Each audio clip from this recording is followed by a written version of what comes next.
Texas tower sniper Charles Whitman kills 14 and wounds 32. The killings. On the morning of August 1st, 1966, Charles Whitman killed 14 and wounded 32 people at the University of Texas at Austin. He began the killing just after midnight on August 1st, when he drove to his mother's house and stabbed her in the heart while she was sleeping. He then left a note explaining his motive. The note read, "I have just taken my mother's life. I am very upset over having done it. However, I feel that if there is a heaven, she is definitely there now. I am truly sorry. Let there be no doubt in your mind that I love this woman with all my heart." Just after that, he drove back to his house and stabbed his wife Kathy in the heart 3 times while she was sleeping, once again leaving a note. This note read, "I imagine that it appears that I have brutally killed both my loved ones. I was trying to do a quick and thorough job. If my life insurance policy is valid, please pay off my debts. Donate the rest anonymously to a mental health foundation. Maybe research can prevent further tragedies of this type. Give our dog to my in-laws. Tell them Kathy loved the dog very much. If you can find it in your hearts to grant my last wish, cremate my body after my autopsy." Charles Joseph Whitman was born on June 12, 1941 in Lake Worth, Florida. His parents were Adolphus Whitman and Margaret Whitman. Charles was the oldest of 3 sons, Patrick, the middle child, and John, the youngest. Charles married Kathy Lessner in 1962. There's a picture of Charles and his family, and a picture of Kathy. Charles's childhood was a bit rough. He had a stable home, and his relationship with his mother was good, but not so much with his dad. His dad beat him pretty often.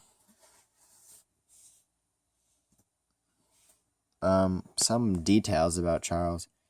He was in the Marines, and while in the Marines, Charles earned a sharpshooter's badge. He earned 215 out of 250 possible points on his marksmanship test, making him an exceptional shot. He could shoot targets at long range, shoot rapidly, and shoot moving targets very well.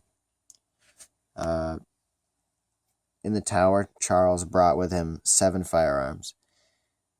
Remington 700 6mm bolt-action hunting rifle, a 35 caliber pump rifle, a 30 caliber carbine M1, a 9mm Luger pistol, a Glacie Bracia 25 caliber pistol, a Smith & Wesson, an M19 357 caliber revolver, and with that, once again, over 700 rounds of ammunition. The first part of Charles' suicide note reads, "I do not quite understand what it is that compels me to type this letter. Perhaps it is to leave some vague reason for the actions that I have recently performed. I do not really understand myself these days. I am supposed to be an average, reasonable, and intelligent young man. However, lately, I cannot recall when it started. I have been a victim of many unusual and irrational thoughts. Since Charles left a suicide note, it was pretty clear to him that either way he was going to die up in that tower, and that there was no going back." Some of Charles's documented frustrations were he kept a diary of his daily life titled Daily Record of C.J. Whitman. In the diary, he wrote about his daily life in the Marines and his interactions between Kathy and his other family members. He also wrote about his upcoming court-martial after he was in contempt for gambling on his army base. Later, Charles was honorably discharged from the Marines. Whitman wrote about being mortally afraid of his being like his father and didn't want to be abusive like his father. But on one occasion, he told his friends John and Fran Morgan about striking his wife 2 separate times and how he despised himself for it. And in 1966, about a month before the shooting, Charles's mother divorced his father because of all the physical abuse she had been receiving. Unable to bear the news, Charles started abusing amphetamines. And like I said, Charles did not have a good relationship with his father, and he wrote about when he was 18, his father had beaten him and thrown him into a swimming pool. Charles was very close to drowning, and he received his punishment for coming home drunk after a night out with his friends, as he was a fairly popular kid, and this was by far the worst beating Charles ever received, but he got them quite frequently. This is the death of Charles Whitman. After 96 minutes of killing 14 people and wounding 32, Charles was still up in the 27th floor of the observation deck. And the officers Ramiro Martinez and Houston McCoy and Jerry Day entered the tower to see several dead and wounded people on the stairwell on the 26th floor. The officers were accompanied by civilian Alan Crum.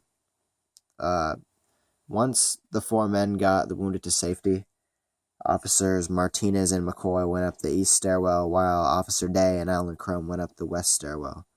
Their plan was to surround Charles Whitman. When Alan Crum was almost to the observation deck, he accidentally discharged his borrowed rifle, drawing Whitman's attention. Then, from the east side, Officer McCoy fired 8 rounds at Whitman, which all missed, and immediately after, Martinez fired 2 fatal shots from his 12-gauge shotgun, hitting Charles Whitman in the head, face, and neck. And after 96 minutes, the shooting was finally over.